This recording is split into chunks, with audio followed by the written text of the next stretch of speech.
Frontier.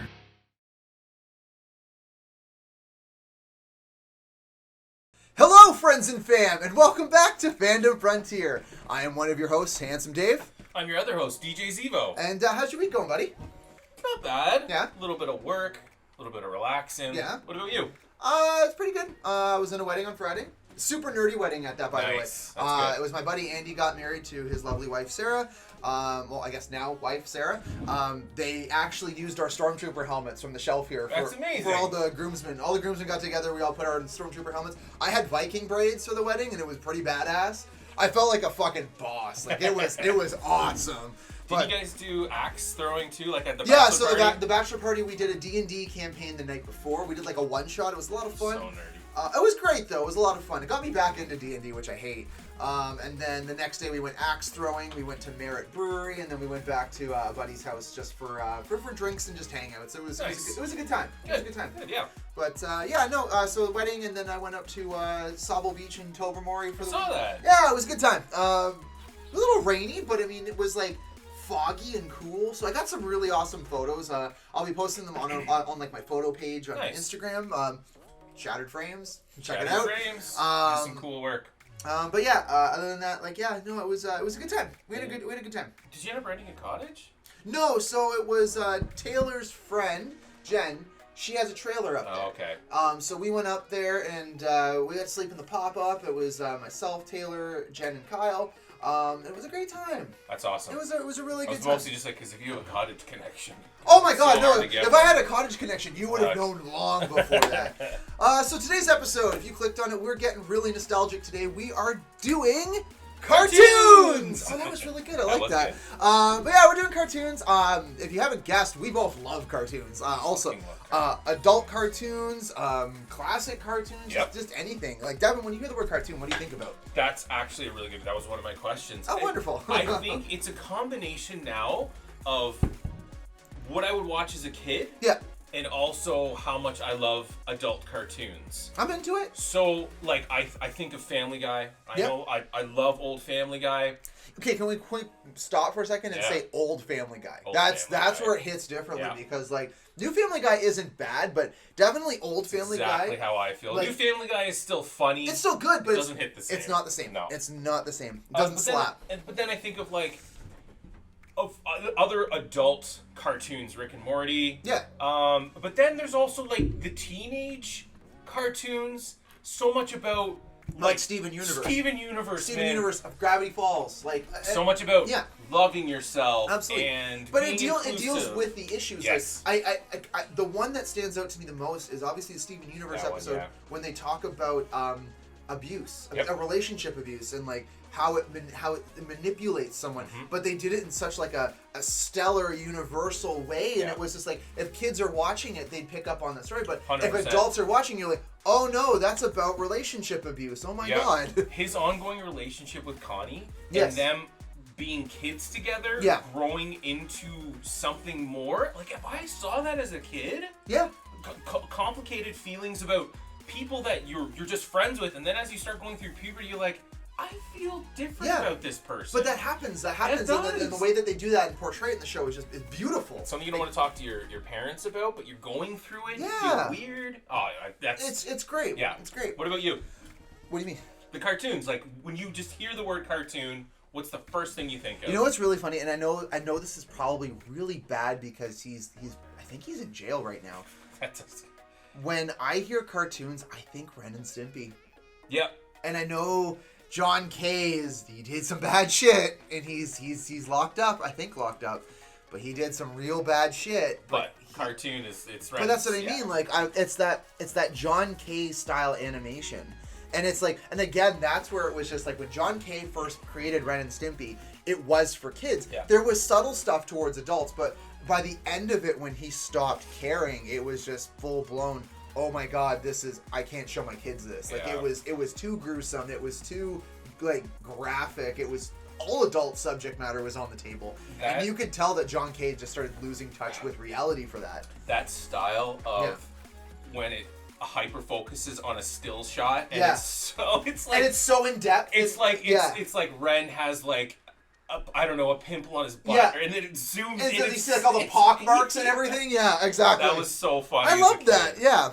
All right, so you did some questions for us. Yes. So what are we kicking off with today? The first one is. I also would like to point out I think this might be the first episode.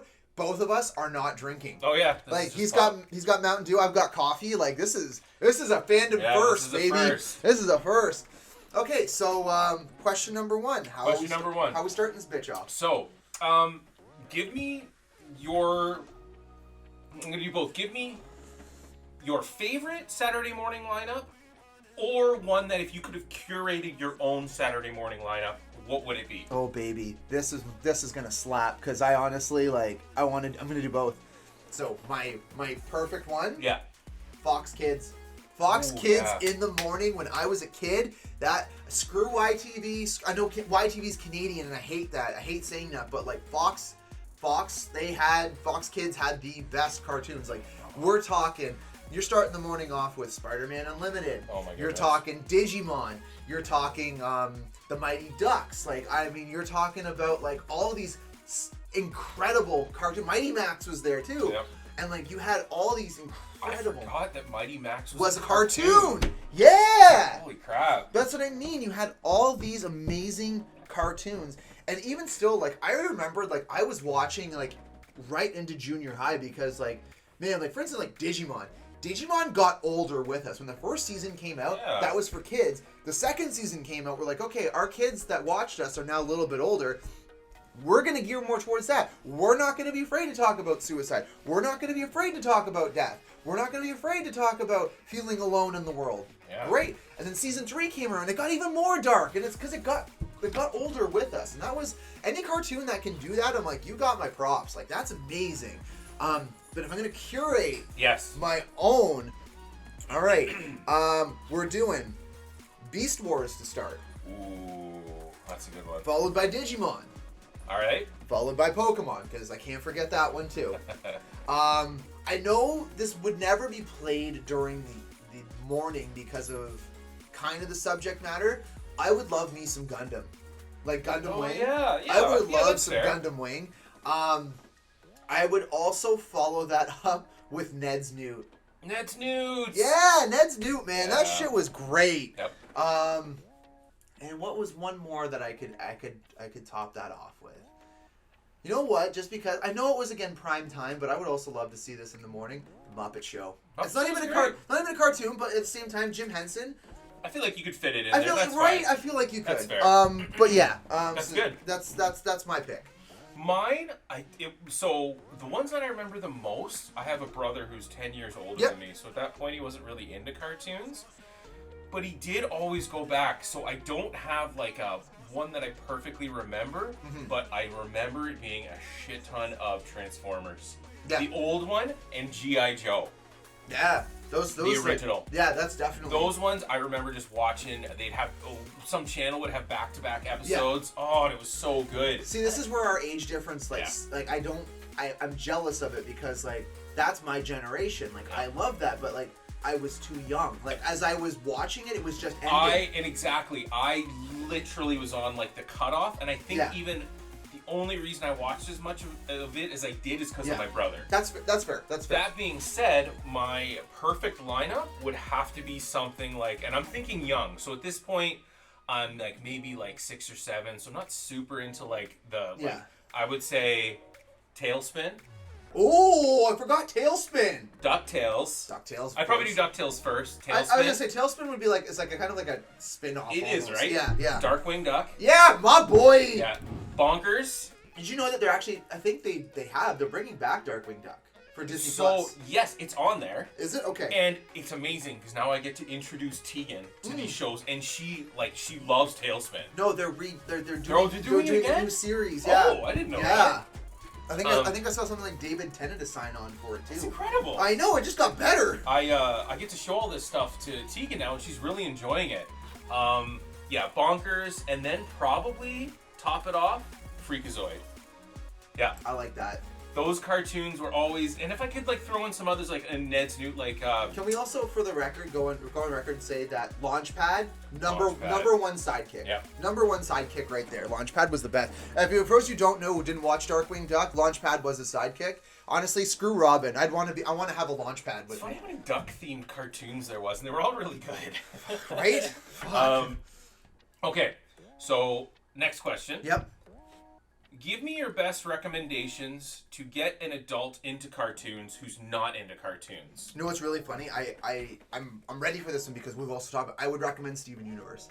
Yeah. I don't think I could recommend a more perfect cartoon to someone who's an adult who's looking to get into that, like, because you're getting that cartoon vibe from Steven Universe, which is great, but you're also getting that subtle, not so subtle subject matter that adults I don't know, maybe have a hard time talking to younger audiences about, and they can find a way to do that. And I just feel like Steven Universe is one of the best like choices for if an adult's like, I just want to get into a cartoon. I'd recommend Steven Universe or Gravity Falls. Yeah, both of those are really good. And I just feel like it's so well written that even as an adult, you're just like, this is just so good. Yeah. I just have no other words to describe both. Yeah, I completely agree. It deals with, like I said, like there's problems of a kid becoming an adult, so you're going through puberty and stuff like that. Yeah. It deals with complicated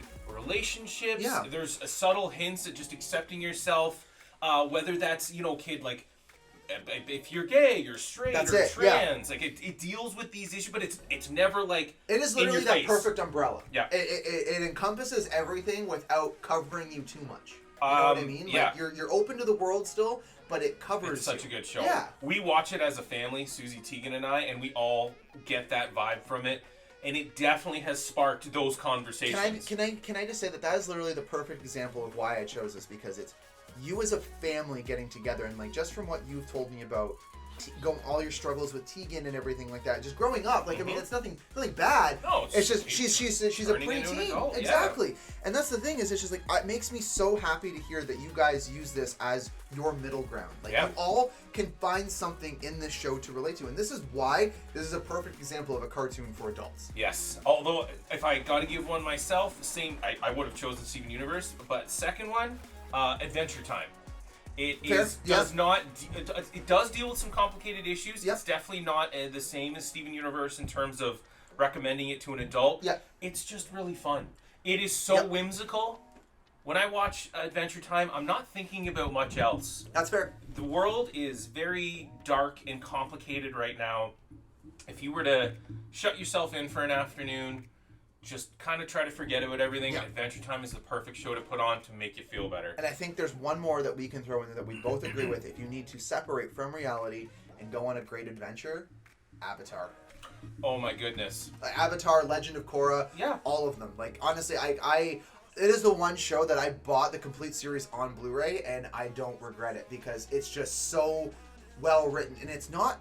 And I actually talked to Taylor about this the other day. It's not anime per se. It's Nickelodeon. Yeah, it's like, no other way. It has the anime vibe to it, but it's not your traditional anime. Yeah. And that's what I really like about it. Some people describe it as like westernized anime, but I think that's kind of insulting. It is a little bit. To the creators in the show itself, because it's not what they're going for. It's beautifully written. Honestly, some of the best life advice you'll ever get is from Uncle Iroh. Uncle Iroh. Uncle Iroh, absolutely. And in that same vein, like some of the characters, actually all of the characters. I think Azula has probably one of my favorite villain arcs ever. Yeah, every character's arc is in. Zuko's my all-time favorite. Well, Zuko is a staple, right? But even Aang, Rufy! Oh! Even Aang as the Avatar. So everybody has a very it's a little heavy-handed sometimes, but everybody has a very specific struggle. Yeah. Zuko is him dealing with daddy issues. Well, of course, just acceptance in general, right? Aang is him growing up. That's it. Yeah. Why can't I remember? Katara? No, her brother. Oh shit. This is so bad. Wow, that's terrible. I'm blanking on it. Yeah. Too. So, anyways, he deals with not having bending abilities and just he wants different acceptance as well. Anyway, That's a perfect one. Legend of Korra is still really good, but the original series all the way through. Sokka! Thank you. God damn it! So Sokka struggles with. I knew it was named after. He's named after music. Different kind of acceptance. He struggles with just not having bending abilities and coming into his own. Anyways, that it's incredible. If you haven't seen it, you need to see it. You absolutely need to see it. It is very, very good. This one's kind of weird because you probably haven't seen a lot of them, but what do you think about cartoons that are coming out today?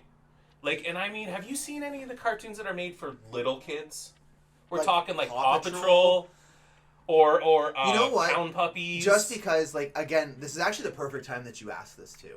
I think honestly, Blue's Clues was the one who paved the way for them. Oh, Steve. And that's the thing is like that thing that came out. Actually, I never thought about that as being like a transition kind of show. That's what I mean. And I feel like if I've watched Paw Patrol, like I used to watch Mickey's House with my cousin, and my cousin, nephew, whatever. Sorry, his status is in my life, and I used to watch that Mickey's Clubhouse with him, and I'm just like, this is Blue's Clues, but I'm just like, this is so much better than Blue's Clues, and I'm just like, I don't know, like.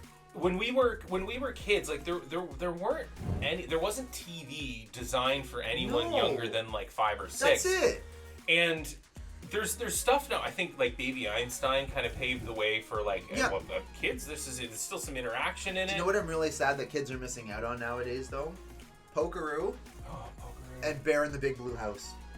Yep. Both of those. I forgot about They Pokeroo. were so good, and honestly, they had great messages. And the same with Mr. Dress Up. Big Comfy Couch. Big Comfy Couch, Mr. Dress Up, Mr. Rogers. Like, there isn't any shows. Love you, Fred Rogers. Yeah, there isn't any shows like that anymore. But like I said, when Tegan was younger, I mean, there were like my friends got little kids now, Andy, and like though the cartoons that shout out Sam Guy Andy. Yep.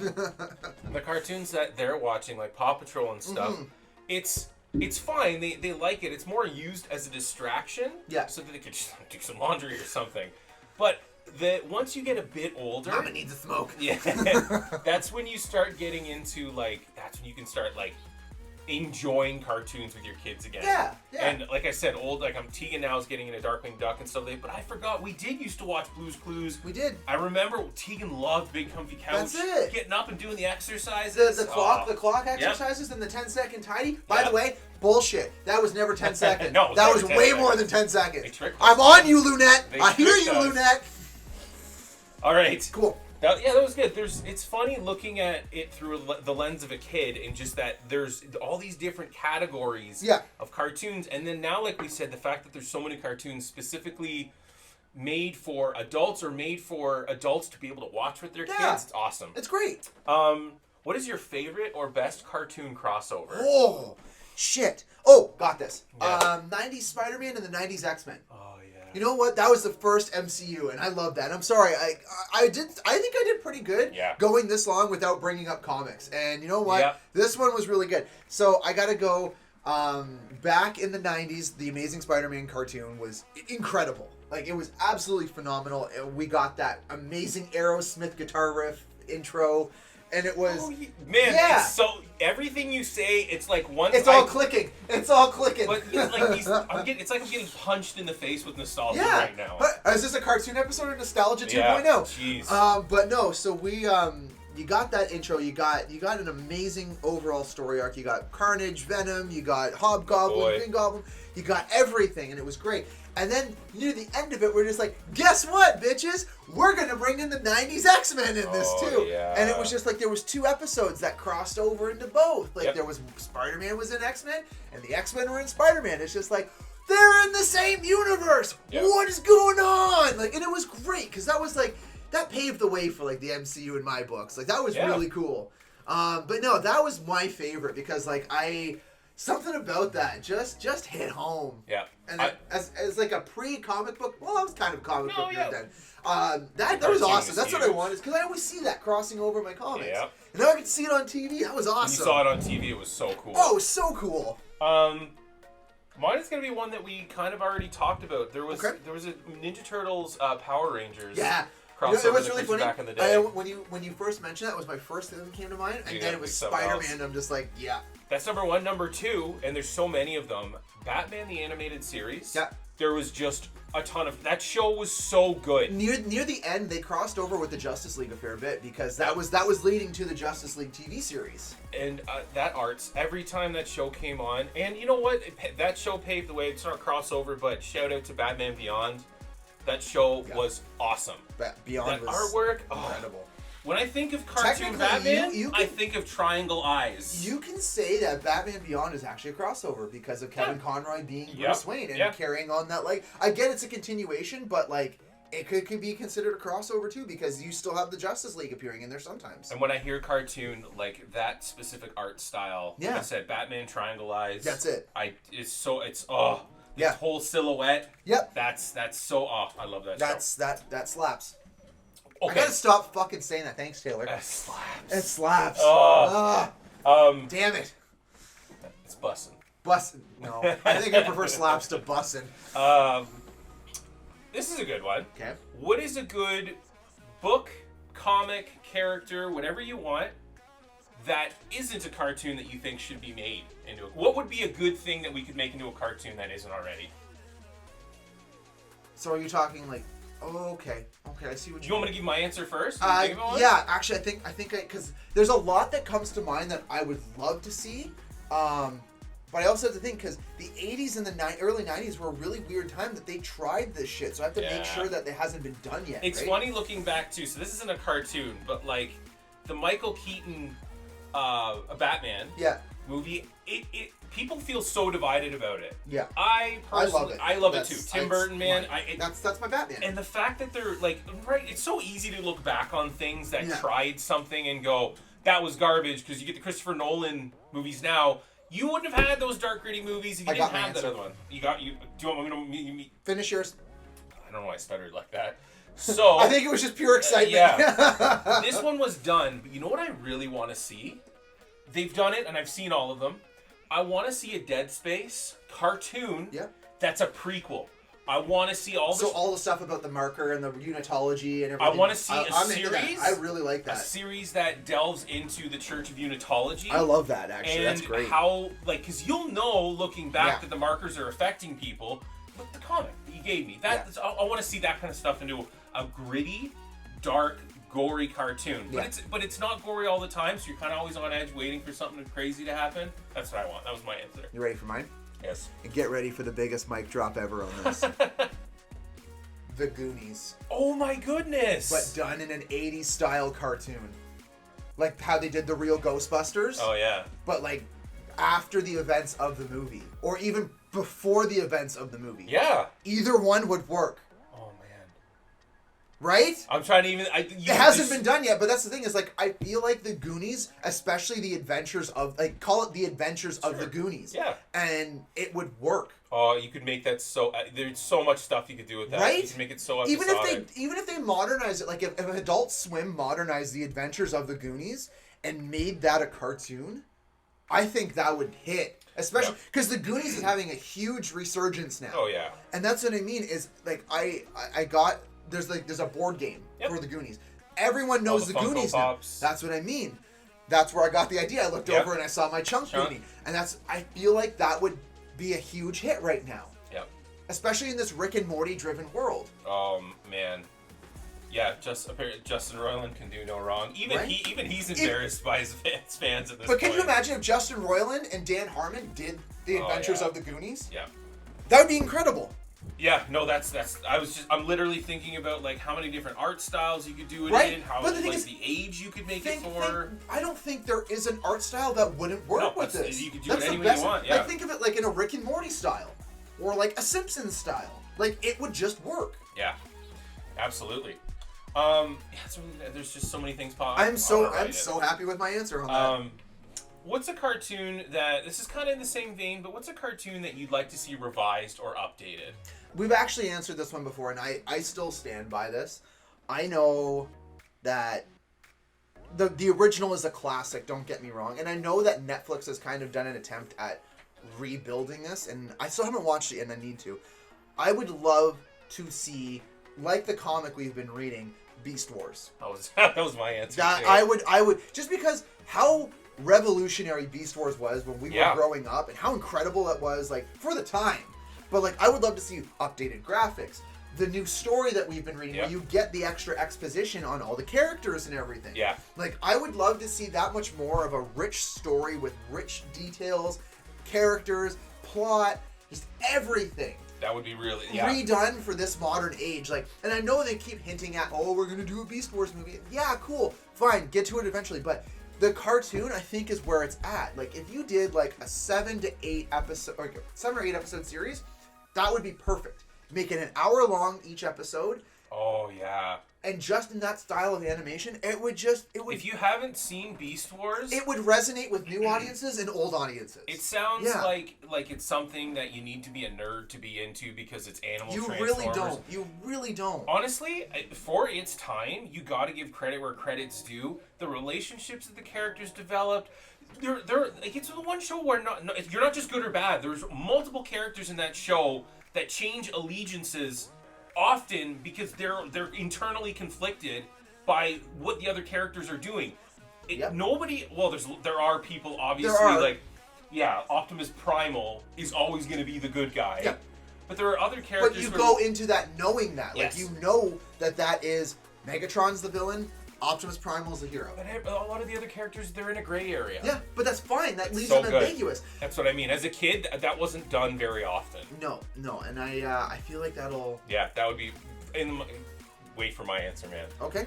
Reboot.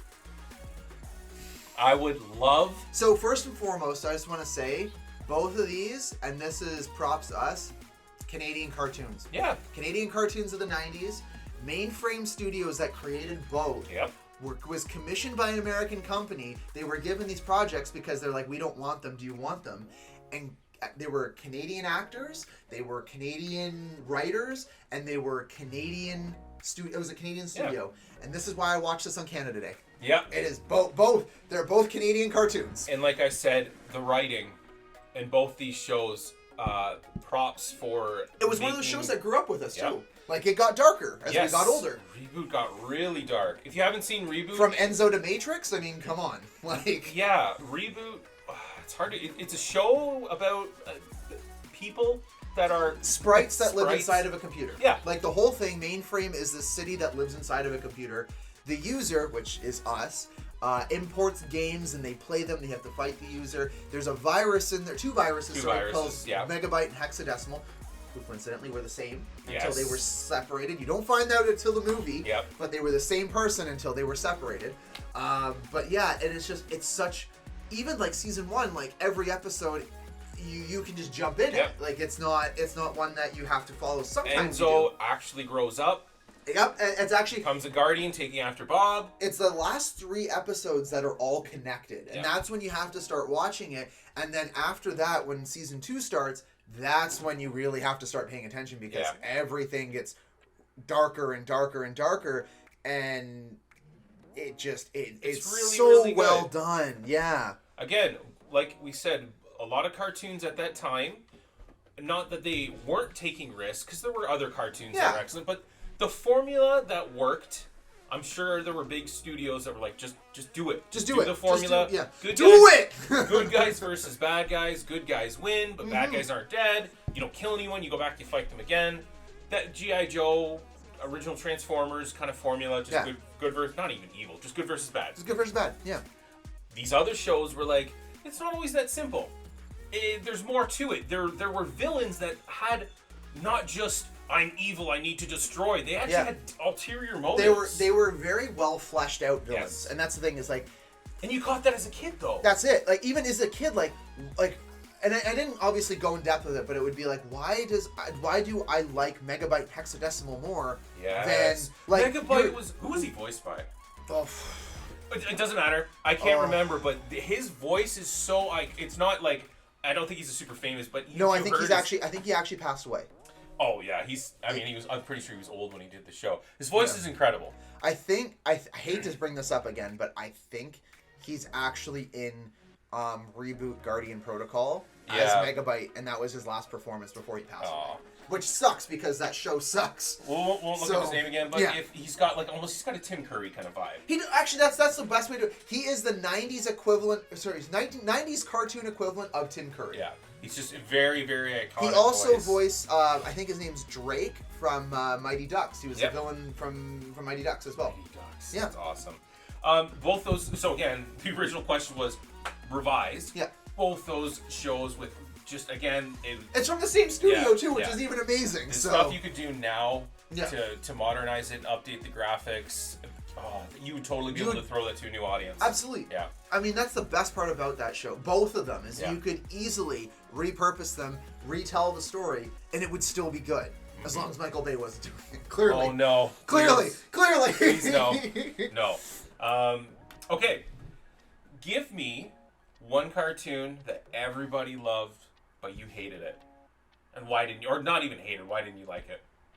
If there is one. I have one that's going to be shocking. Yes, please. I did not like King of the Hill growing up. Growing up. That's blasphemy. But the thing is, I got older, and I love King of the Hill now. I think it's because I can relate to Hank Hill so much sometimes. You know what? And then Bobby's just the... Like, I watched it before because Bobby's hilarious. And then it wasn't until I was, like, I think 13 that I watched it going, wow, this show's actually funny. Yeah. And it was just, like, I think as I got older, I understood the main characters more. And like I was just watching it, like I said, watching it for Bobby. Bobby's hilarious. But as I got older, I'm like, wow, this show is hilarious. And everyone that I grew up with loved it. I'm like, I don't like it, guys. Mine's gonna be pretty shocking too. I'm not the hugest South Park fan. You know what? That's I get and that a lot. It's not the animation. Yeah. Trey Parker and Matt Stone are geniuses. Yeah, honestly they're literary geniuses. Everything they do is hilarious, and there are certain. I mean, I do like South Park. Yeah. But if like I never watched it again, I wouldn't be too. You wouldn't be sad about it. Yeah. Yeah, and a lot of the stuff the more subtle stuff that everybody finds really, really funny in that show. Yeah. I'm like, yeah, I could take it. It's okay. Yeah, it's okay. And it's funny too because it doesn't slap. No. But it's really hard to people that. I mean, the fans of South Park were the original, like, I'm not saying they're the same fans, but how much people drool over that show. It's like Rick and Morty fans, too. Yeah, I love Rick and Morty. It is an incredible show. But, like, the whole Szechuan sauce thing, like, where people were, like, storming into McDonald's. I'm going to be honest with you. I really didn't get... Because I had the Szechuan sauce when I grew up. Okay. And it was... So when they were talking about Rick and Morty, I'm like, it's just not Even Justin funny. Roiland said, he's like, yeah, I missed it. I meant it. It's a joke in the show. He's like, I did want to try the sauce again. He's the one who's like, even he doesn't like Rick and Morty fans. Yes. Because he's like, this is insane. All the dumb stuff that we make fun of in the show, you're doing that now. Like, I like Rick and Morty, but, like, I don't obsess over. Like, if I miss, like, I still haven't finished the new season. Like, I'm 3 episodes away from finishing it. I am too. I'll get around to it eventually. Yep. But it's not on my... Like, right now, like, I'm watching American Horror Story. That I want to watch weekly. You know, like, I'm trying to watch Midnight Mass. I don't like it, but I'm trying. Like, there's just so many other things that I want to watch, and it's on my list, but it's not a priority. Exactly. Yeah. Yeah, so I like South Park, but I'm just not as obsessed with it as everyone else. Which is fair. Totally fair. Yeah. All right. That's it. That's my questions for the week. That's your questions? You know what that means? Book club, motherfucker. So yeah, this week was interesting. I'm really excited. I'm really excited because it's a big popular show right now. Yeah. We're from Hamilton. It's filmed here. This week's book club, we're talking about Umbrella Academy Volume 1. Yes. I love it, personally because I love Gerard Way. Yes. I love Gabrielle, what's her last name? I'm so sorry, I'm spacing on her last name. She does the art for it. She also did some of the art for Black Parade as well. Cool. But yeah, Devin. You're gonna be... I'm excited. Let's talk about it. What'd you think of Umbrella Academy? I didn't really love it. That's fine. So this is one where here's now. The did thing, you though. go into it and compare it to the show? Yes. That's why. That's why, people. And I couldn't help it because I'd already seen the show. But the show is so well done. So right? here's and the funny thing is, if I had read the comic first, would you be vice versa right now? Be like, I don't like so. the show. There we go. This is why I love this segment of our podcast, because it's you watch the shows before you read the comics. Yeah. 90% of the time, I've read the comics before I see the show. And it's funny because obviously we're not talking about this. Yes, this is kind of a little bit of spoiler. When we're gonna have a great conversation when it comes to 30 Days of Night too. We already did 30 Days. Oh yeah, sorry. Yeah. That same thing, comparing it to the movie. Yeah. And Yeah, anyways, Umbrella Academy. So, here is why.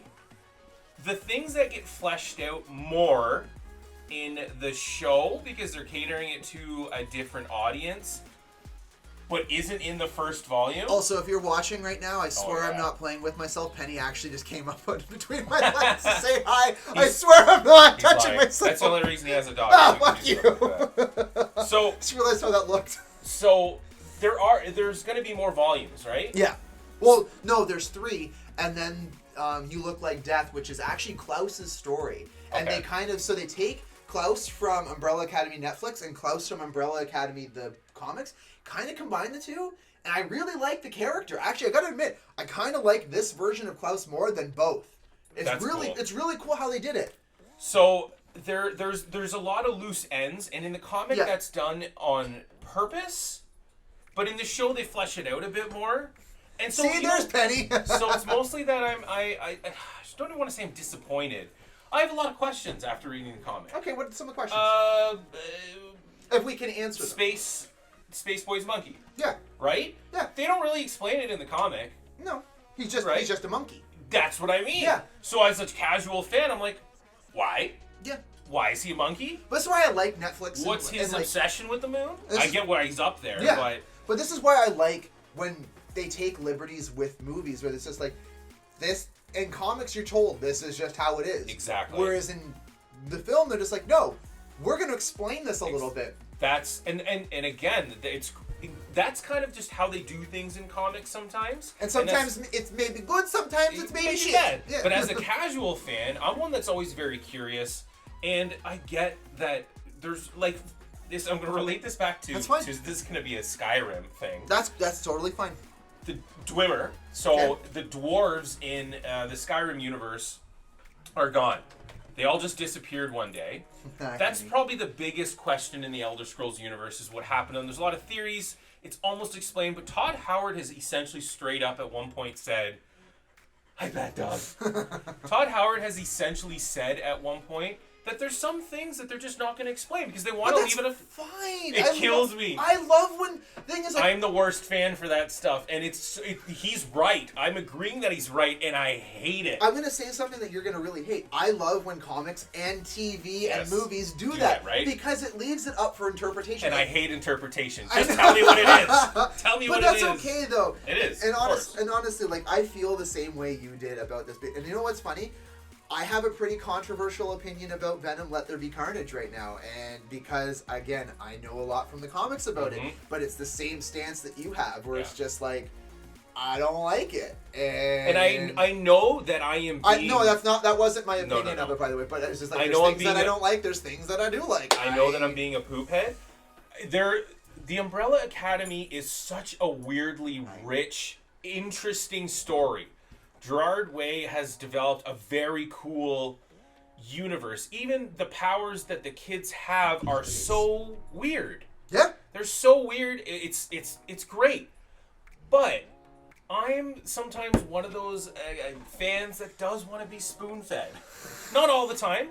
There is a lot of stuff. There's a lot of endings to great movies that my spoon is too big. Where I'm super happy that they leave it open to interpretation. Yeah. Just shows that do that. Stuff like I still love debating the ending of Lost and shows like that. Oh, fuck off with your Lost. I hate Lost. I loved it. So much. But, I hate it. So I realize that I'm being petty, but that's what You're not being petty. I think it's just your style of enjoying the medium. And that's sometimes. And there's nothing wrong with that. In this particular medium, I like that I was slightly more spoon-fed in the show than I was in the comic. Which is, again, fair. Yeah. Because at the same time, the show still had that Gerard Way feel, which I really enjoyed. And that's the charm of Umbrella Academy as a whole, is it still has, this was written by Gerard Way. It's going to be weird. And like, his Doom Patrol, probably some of my favorite of his writing, and it transitions so well into the show of how weird it is. And I think that it is, props to Netflix for Umbrella Academy. Who did Doom Patrol? Which studio? So it's DC. So it's a DC comic, and it's released by HBO Max and Crave. So props to them because, again, these are sort of hidden comics not hidden, but they're different. Yep. Susie is absolutely fell head over heels for Doom Patrol. And what I'm saying is that to take a medium... You know what? I think I know why. Why? Because that's Brendan Fraser. It's some of it is him, but she loves all of it. I think that's probably one of my favorite Brendan Fraser roles ever. Is him as Cliff Steele, a robot man. Unbelievable. To take an audience of a sort of out there comic book... Yeah. And make a show that ends up becoming enjoyable to anyone. People that don't just enjoy the cartoon comic book medium. It's for everybody. It is. It absolutely is. It's awesome. I loved it. Yeah, absolutely. So, anyways, that's mine. What about you? Did you love the comic? I did actually, and I think it's because and the thing is, this controversy aside, I didn't read the comic before I watched the show. I watched the show first, and then I read the comic. I didn't know you did that. But I love them both as they're two separate entities. They are. They're two very different things.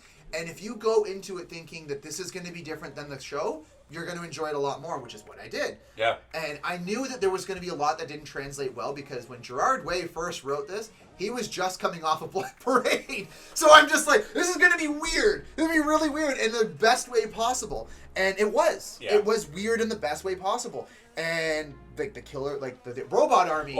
And do you mind if I add one more thing? Of course. In particular, one thing I really loved in the comic, number 7. Yeah, absolutely. That is, I don't know, because I know Gerard Way wrote it, but I also saw some of his sketches. He's a pretty good artist. Yeah. I don't even know how you come... Some of the characters, when we come up with a superhero... Yeah. Like, I love Spider-Man, but him as a character, you get spider powers. Yeah. Number 7's abilities and her character look itself to me is so unique and interesting. Yeah. That's it. So, controversial point. Actually, very controversial point right here. When it comes to Vanya, I prefer Vanya from the book as opposed to the show for season 1. Because, and this is because I don't like Elliot Page as that character. Okay. There's something about the acting for Vanya in season 1 that they made that character too damaged. Whereas in the book, Vanya was pulling the strings the whole time, and it was just like a mic drop. Yeah. And that was, for me, that was when the other shoe fell and it was revealed about Vanya in the book, I'm like, that was really well done. That was really cool. That's a good point. And that part, and the thing was, in the show, Vanya was used. Yes. And it made her even more damaged as a character, and I didn't like that because Vanya's a very intense, independent, strong-willed character. She doesn't care what they're doing. She doesn't care. She cares to her siblings. She doesn't care that she doesn't have powers. She's practically just doing her own thing. That's it. Yeah. And then in the show, they make her so damaged. Very needy. And that's what I mean. I'm just like, I didn't like that portrayal of her. Now, granted, season 2, I actually enjoyed her character. Yes. And I thought Elliot Page did a great job. I thought the whole segment of the whole the whole farmhouse, everything. Also, shout out to my friend Tom Sinclair. He was actually in season 2 of Umbrella Academy. Yeah, he was the milkman. Oh, that's so cool. There's in season 2 of Umbrella Academy. There's three Swedish people. The milkman is actually my buddy Tom Sinclair. That's awesome. Him and I used to act back in the day in Kingston. That's so cool. And his dad's actually the bassist for the Tragically Hip. Wow. Yeah, so super cool. Shout out, Tom. You're doing amazing, man. Keep up all the hard work. That's awesome. But yeah, that whole scene in the barn when he's like, we're good? We're good. And then they just walk away. Yeah. That was great. And I'm just like, but the thing is, getting back to Vanya, I prefer Vanya in the book as opposed to the show. Just because of how well they wrote her character. And I could actually sympathize with her character more in the book versus the show because they didn't make her so damaged and so moody and so dreary. And there was something about that I could symbolize more with. I'll agree, but I'll add one caveat that I think the way that they portrayed Vanya in the show was a little bit out of necessity to accommodate a different audience. You know what? I never thought of it that way. That's fair. People that's that fair. don't read the comic, I still stand by my opinion, but I actually understand what you're saying there. And I get with Dave, and I agree. Yeah. I like the book version better. Yeah. But I think the show version was and you know what? Out of necessity. She plays a great villain. Oh yeah. Like that's not a big spoiler, just letting you guys know. But the thing is, like, Vanya's a great villain, like in the comic, and I love that. Yeah. So. This is the question I'm very interested to ask as we wrap up book club here. Would you recommend? Oh yeah. Okay. Yeah, that's always why we do this. That's right. Because the thing is, this is the first time we've come across this where it's like you like it, but you didn't at the same time. Would you recommend this to someone? So I'm gonna say yes. Okay. But is it a very loose yes? Yeah. Yeah. Because there's a lot of. Again, going back to how I sort of consume this medium, this one there's a lot of stuff that you're not that you're filling in the blanks. It's a very wild and crazy story. Yeah. And in this one, you're not being spoon-fed. You got to keep up a little bit more. So if you're into that, then yes. If you like more typical stuff, we've recommended a ton of other stuff. Absolutely. Something is Killing the Children, completely different. You gave that an 11 out of 10. Always recommend if you're just into that kind of stuff. It's just a crazy... Not even if you're not. Like, just the writing will draw you in. It's a crazy story, but in that, you're a fly on the wall of a very interesting story. Yeah. This one, it's more active consumption. You got to be a little bit more involved. Yeah, of course. It's not complicated. It's not like an Ocean's 11 plot where you're trying to follow all these it's not details. like there's twists and turns. Like, there's a big twist, but like, it's just different. But again, Gerard Way. Yes. So that's... Shout out... When I read this, I was like, this is... I mean, it doesn't matter that he's the lead singer of a very famous band. I just think to go off in like a completely different direction and do this and be... It's awesome. Gerard Way needs to write more. Can I ask you a totally off-topic question? Of course. Did you read... I can't remember his name. The lead singer of Coheed and Cambria. Yes, I have his graphic novel. Are they good? The Amory Wars? Yes, the Amory Wars. Different. But there's a way to read them. Okay. We'll talk about that. I was curious. No. If you have Amory Wars, read it with the last two albums playing in the background because the albums are supposed to match up with what you're reading. That's so cool. And I love bands that do that. That is incredible because, if I'm not mistaken, Lights did that recently with, I think, Skin and Bone. Wow, I'm so sorry I butchered that, but I'm pretty sure it's Skin and Bone. But, yeah. There's a Flaming Lips album, really too, where cool. there's, I think, I might be wrong, it might only be 2 albums, but I'm pretty sure they have 4 albums, or if you play them all at the same time, they all sync up. That's cool. Yeah. I might be totally making that up, or fan theory, but I remember thinking that is true. Fan theory or not, that's the boss. But hey, recommend or no? Yes. A very loose yes, but we got a yes, ladies and gentlemen. Oh, absolutely. I recommend it just for Gerard Way alone. Again, that man needs to write more comics. Yes, please. Yeah. Please. If he continued to do that, I think he could be up there with Tinian. Whatever you write, Gerard Way, even if I'm not a fan at the end of it, I will definitely be checking it out. Absolutely. Because I have no idea what you're going to do. Yeah. I don't know where you go from I kind of want to give you Doom Patrol next, because Doom Patrol is such a crazy trip, and it's just like, especially if Susie likes the show, I feel like you'll just take away like, what the fuck is this acid trip in the best way possible? And that's awesome. Doom Patrol. So there you have it, folks. There's our episode on cartoons. The sun is getting low in the sky, so lower your swords, put away your dice, and power down your consoles. You've traveled far on your adventures. Now rest your weary heads. Good night, folks. Good night, guys.